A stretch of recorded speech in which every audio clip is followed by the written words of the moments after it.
మనతో పాటు BRS state secretary Srinu Naik garu ఉన్నారు. ఒకసారి వారితో మాట్లాడదాం. చెప్పండి బ్రదర్, ఎట్లా చూస్తారు? కాంగ్రెస్ పార్టీ ఇలా ఢిల్లీలో కూడా ఓడిపోయే పరిస్థితికి వచ్చింది, ఏం చెప్తారు? కాంగ్రెస్ పార్టీ స్వాతంత్రానంతరం తాను చేసిన చారిత్రాత్మకమైన తప్పిదాల వలన ఈరోజు కాంగ్రెస్ పార్టీ మూల్యం చెల్లించుకుంటుంది. కాంగ్రెస్ పార్టీ రాష్ట్రంలో, దేశంలో ఏ రాష్ట్రాన్ని చూసినా, ఏ రాష్ట్రంలో అయినా కాంగ్రెస్ పార్టీ పరిస్థితి దారుణంగా పడిపోయిందని చెప్పవచ్చు.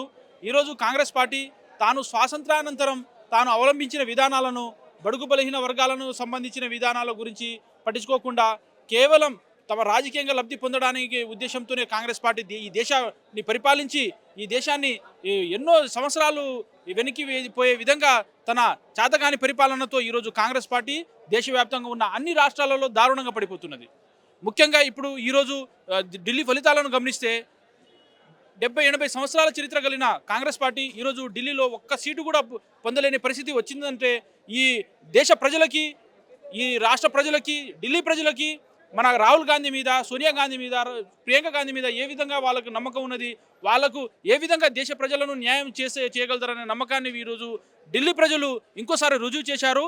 రాబోయే రోజుల్లో అయినా కాంగ్రెస్ పార్టీ ఢిల్లీ రాష్ట్రం ఒకటే కాదు, రాబోయే రోజుల్లో తెలంగాణ రాష్ట్రంలో కూడా కాంగ్రెస్ పార్టీ 0 సీట్లను పొందే అవకాశాలు ఉన్నాయని ఈరోజు తెలంగాణ ప్రజలు కూడా నమ్ముతున్నారు. ఢిల్లీ స్థాయిలో ఓడిపోవడానికి కారణం ఏమనుకోవచ్చు బ్రదర్? అంటే కాంగ్రెస్ పార్టీ ఒక జాతీయ పార్టీ, అలాంటి పార్టీ ఢిల్లీలోనే ఓడిపోయిందంటే రేపు మీరు అన్నట్టు ప్రాంతాల పరిస్థితి ఏంది? అసలు ఓడిపోవడానికి కారణాలు ఏమున్నాయి అనుకోవచ్చు?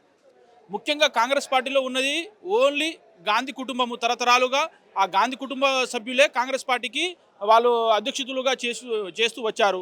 వాళ్ళ ఈ కాంగ్రెస్ పార్టీకి సంబంధించిన పగ్గాలన్నీ కూడా ఇప్పుడు కేవలం రాహుల్ గాంధీ, ప్రియాంక గాంధీ, సోనియా గాంధీ చేతిలో ఉన్నాయి.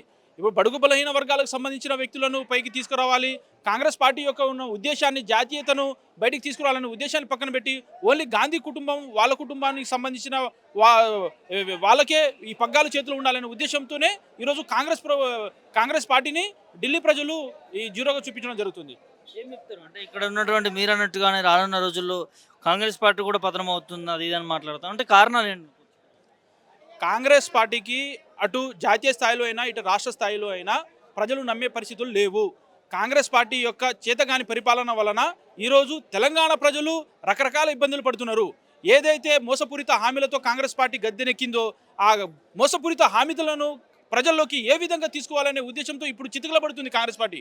వాళ్ళకు ఒక రూట్ మ్యాప్ అయినా, ఏ పథకాలను ఏ విధంగా తీసుకురావాలి, ఏ విధంగా తెలంగాణ ప్రజలకు న్యాయం చేయాలనే అంశం మీద ఏ మాత్రం అవగాహన లేదని తేలిపోయింది ఈరోజు.